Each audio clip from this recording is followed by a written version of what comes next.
Hi, I'm Omer Maman, VP of Marketing at Healthee. Welcome to the Healthy Minute. I have a great honor to host here Todd Whitthorne, health and wellness guru with decades of experience as a healthcare executive. Guru. That's a Did you make that up? I've never heard that. That's good though. You are a guru. This is why you are here, right? Okay, And by the way, you just landed here in New York. So and it's great to see you three-dimensionally. Yeah. I've only seen you through Right. flat screens. So for the audience that don't know that, I know you for more than 6 months, right, already, but only virtually, right? Exactly. So that's our first in-person meeting, and it's a great opportunity to host you here. Let's do it. Thank you for coming. Great pleasure. Do you want to tell to our audience where the passion for healthcare and wellness started? Wow, that's a great thoughtful question, Omer, because it was an evolution. All right. Growing up, I was an athlete, so I was always focused on fitness and performance. Mm-hmm. My mom and dad both died prematurely from what I know now could have been influenced in a positive direction through lifestyle. So my mom died from ovarian cancer right when I was in college at UCLA. My dad died shortly thereafter from heart disease. He was an airline pilot, and everything about his being was his job. And then when he developed heart disease, they took his license away. And I remember thinking, man, it was psychologically really impactful. And I recognized that their behavior had contributed to not only their early death, but the big impact on quality of life. So that's probably kind of what shaped that. Mm-hmm. At UCLA, I majored in kinesiology, the study of human movement, and I've just always been fascinated with the ability that we have, the awesome ability that we have to influence not just our blood pressure and our weight and our hemoglobin A1C, those things are all important, but quality of life. And so again, you mentioned decades. I've been watching this for a long time. Yeah. And as you certainly know, we're not headed in a healthy direction. It's as a society, actually as a global community. Right. Our environment has changed a lot in the past 25, 50 years, and it's not contributing to health. I mean, we've got a lot of physical health, we've got a lot of mental health issues. And so to me, it's very clear that if we can figure out ways to deliver solutions to folks that are actionable and that we can help employers influence that, everybody wins. So that's kind of maybe a long answer to your short question. No, that's great. And actually, it's a beautiful pathway to the next question is that, taking everything that you just said to the health benefit space. And what's the most surprising thing that you've learned about employee health benefits? Wow, another great question. I would say the majority of the time how leaders, CEOs, presidents, C-suites, owners, whatever, outsource their healthcare. They give it to HR, HR hires a broker, and the broker goes out and comes up with all those solutions, which is great and fine as long as you have the right broker. Right. And as long as you're measuring outcomes, because we're spending an enormous amount of money, and by we, I mean employees and employers, because that's by and large in the employer space who's funding healthcare. We're spending tons of money and we're not getting very good outcomes. Right. So coming up with a different strategy and helping the people that I lovingly refer to as Joe and Mary, helping them figure out this very complicated space is critical. It just is. I mean, it's the craziest system literally in the world. We spend more money on healthcare than anybody else. And anybody that has ever interacted with insurance companies or with hospitals or doctor's offices, it's tough, it's super challenging. And that's why I think Healthee is just so impactful, making it simple, meeting people where they live, which is on their phone, and giving them solutions that will help them navigate. But at the end of the day, it's not just about saving money. I think it really is about improving lives, and not just the lives of the employees, but their families and communities and churches and schools and all of that. I think we all have an opportunity to influence in a positive way a lot of lives here. Right. And that excites me. And you know what, I would just want to add my 2 cents on that, because I think that you've mentioned beautifully all the parameters in this equation, and I wanted to say that here in the States, I see there's a lot of relationship of trust between the employee and the employer when it comes to healthcare. I grew up in Israel, and in Israel it's a social healthcare system, which is obviously totally different than what we see here in the States. But here, the employee basically need to trust the employer that they'll pick the best plan for their employees, right? They'll take care of their healthcare. They make sure they maintain, healthier lives. And you mentioned, all the aspects, and also there's a lot of the relationship and the trust that the employer and the employee bring into this, I would say, situation that we don't see it in any other place. That's why it's super important. And I think that's an awesome point, because I believe that there's a separation between health and healthcare. True. I call it organizational fitness. You have to look at both, right? So you got the health is the measurements that we talk about. Is so and so healthy as it relates to all of the factors, biometric measures that we can have. But healthcare generally is an economic discussion. In this country, who's going to pay for it, right? How can I get this covered by my insurance? And so those are usually separate dynamic conversations, but there is tremendous overlap. So I think from an employer standpoint, the real opportunity here, I kind of, in a simplistic manner, break it down into three buckets of what I call the three buckets of ROI. You have financial ROI. If you do it right and build your system and your benefit program correctly, you're going to save money. It's not just a straight line up all the time. There's plenty of ways that we know that you can structure to save money. Number two, though, is are you clinically impacting your population? Yeah. So the clinical ROI is are your folks collectively moving in a healthy direction? Those two generally fly in parallel. As one goes, the other goes. Right. But the third bucket of ROI that I think, especially today, is cultural ROI. This is the opportunity where, to your point, as an organization, can the company demonstrate, not just talk about, but actually demonstrate that you care about your people, right? And you care about their families, and you care about their aspiration and their hope and their goals. And if you can demonstrate that, in the research it's often referred to as signaling. Can you signal to your people that you care? Right. Because we're humans, right? And so that's the lens that I look at when you talk about employee wellness. Does it save money? Does it improve clinical health? And do you create a culture that's going to want your people to be a part of your team, of your tribe? Yeah. Because retention and recruitment are big deals today. I totally agree. And you know what? If you need to pick one advice to give to a self-insured employer, what would that be?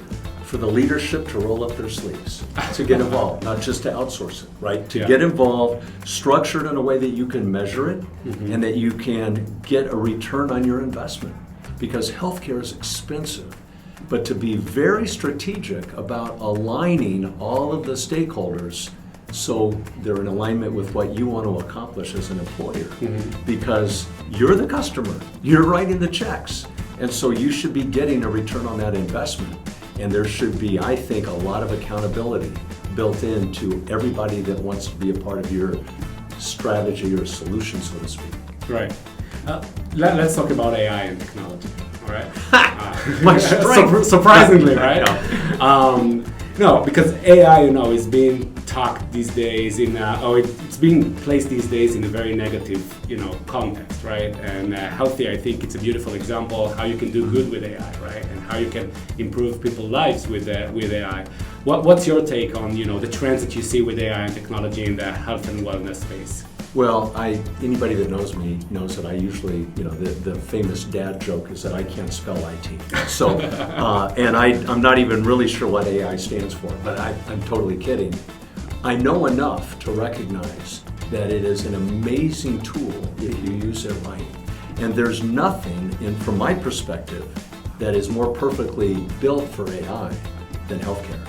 Because the database, all of the peer-reviewed published data, all of the information is out there. And now, as a consumer, Joe and Mary can access it just like that. Right. And you can get very simple answers to what oftentimes are very complex issues and problems. And you don't have to navigate the very complicated world of healthcare. So I think the other thing that I know for a fact, even though I will die on the hill saying that as humans, we are basically hardwired to connect. This is very important in our world today.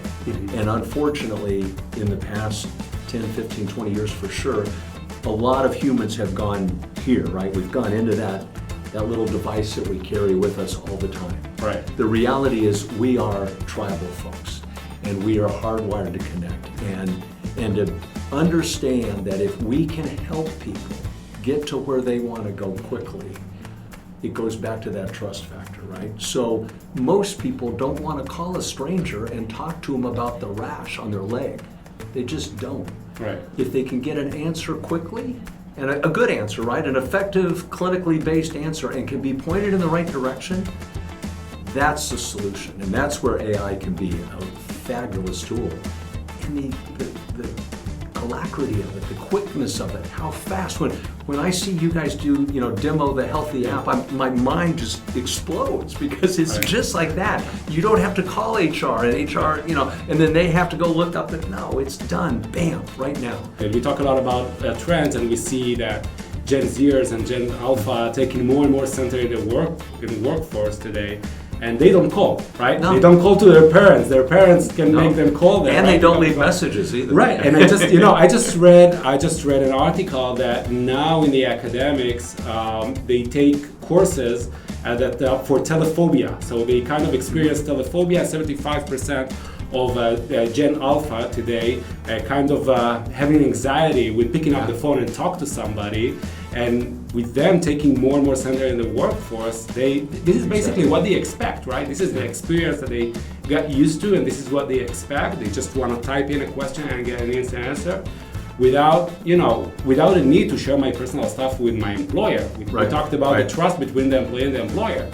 If I'm having an anxiety right now, I don't want to share this with the HR or my employer and ask them, hey, am I covered for mental health?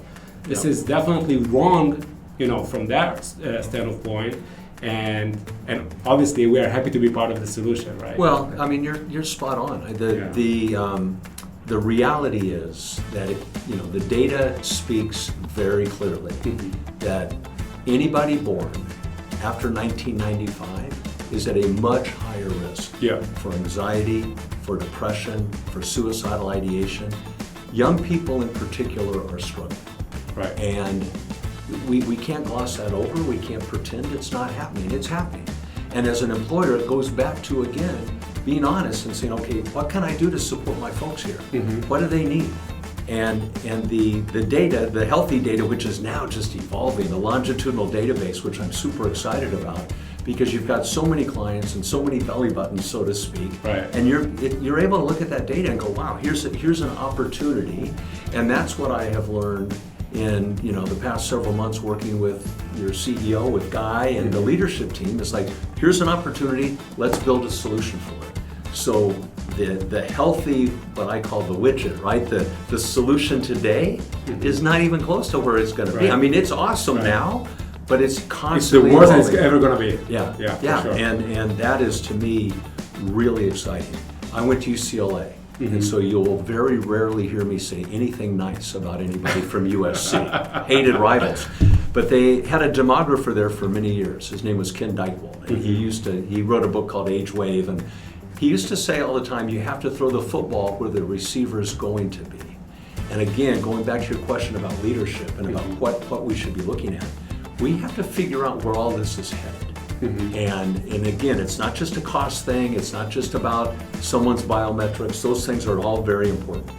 But from a cultural standpoint, from an emotional standpoint, I think we have this opportunity, if we're intentional, to really help, again, employees and their families move in a great direction. And in that scenario, like I said before, everybody wins. You are a phenomenal public speaker. I watched many of your, stage speaking opportunities. Give me one tip as a public speaker. As a speaker? Yeah. The blocking and tackling of speaking is interesting. There are certain things that are, I believe, helpful to people, because a lot of people are afraid of public speaking. Of course. But there's certain little things that you can do that I think will help you feel more comfortable. Ultimately, I think the most important thing is understand your topic and recognize that the audience wants you to succeed. They want to connect with you. And so it's not about you as a speaker, it's about them. So if you truly have passion and an understanding of your topic, you are giving a gift, right? You're not being evaluated and judged, you're giving a gift. So take advantage of that, and just remember, it's not about you, it's about them. I see. All right, great. Can you give me one health habit that you swear by? So my background is in kinesiology, right? The study of human movement. I believe that if you look at all the research, that if you wanted one place to start, move more. Okay. Move more, and especially men and women, lift heavy things. Don't just get on the treadmill or don't just walk around the block, which is all, those are good. But especially as you get older, maintain strength as best you can, because that will give you far more options as you get older and you won't be compromised. So move more and lift heavy. Okay, so that leads to the next question. How much you bench? No, back in the day, that was my metric. That's not my metric today. All right. My strength training is about functionality. Okay. So it's not about setting PRs on a bench or a squat or any of that. The things that bring me joy, I want to train to be able to do them. Wake surfing is an example of that. Oh, wow. For whatever reason, I have fallen in love in the past 5 years with wake surfing. And it is my juice, it is my flow, and wake surfing with my grandkids is really exciting for me. So I'm training for functionality, right? I'm not trying to set any PRs or win any races. I just want to be in the game. There's a difference, a huge difference for me, between being a spectator and being a participant. I want to be in the game, not at the game. Now, unfortunately, I can't dunk anymore, so that's a problem, and I'm working on that, but I still play basketball, right? So it is maintaining a level of fitness and strength and mobility and flexibility that will allow you not to be compromised. So that, to me, because participating in activities, and last October I went 4-day hike in the Grand Canyon with my son in the middle of nowhere, up and down a lot of hills with a lot of weight on our back. And it was an amazing experience. I wasn't training for the distance, I was training for the experience. And being able to look around and be able to lay in a tent or in a sleeping bag at night and look up and see nothing but stars and hear no distraction. There was no way even to connect to technology, not that we wanted to. But life is about experiences, right? Right. Memory dividends often is the term. Life is about a series of memories, and so that to me is why we take care of ourselves. Wow, it should be. That's inspiring. I think it's a mic drop moment, right? We have a new segment in the Healthy Minute. It's a rapid fire questions, 5 questions, and you need to answer in less than 5 words. Good, bring it. All right. Let's do it. Ready? Yeah. Let's go. What's one thing you love about public speaking? Positively impacting other people's lives. Oh wow. And now what's the thing you hate about public speaking? When the travel doesn't go as planned. Sorry, I went over. You got this. What's your go-to routine in the morning? Oh, wow, great question. A minimum, I call it ALF, at least 5. Oh, then again, I got 5. No technology for a minimum of 5 minutes. All right. And what's your secret to longevity? Keep moving. Yeah, you mentioned that already. One food you'll never give up. One what? One food you'll never give up. One food. Ooh, man. Category, probably Mexican food. I see. Yeah, Okay. I love it. And if you had to choose one superpower, what would that be? To dunk again. Yeah. It's just a practice, right? It's not a superpower. No, it's not practice. I got news for you. Because if that was the case, I'd be jumping out through the gym. No. All right. Thank you so much. It was lots of fun. Thanks, man. Yeah. Good to see you again three-dimensionally. Absolutely. And thank you so much. Guys, if you have questions to Todd, just drop them in the comments and we'll see you next time.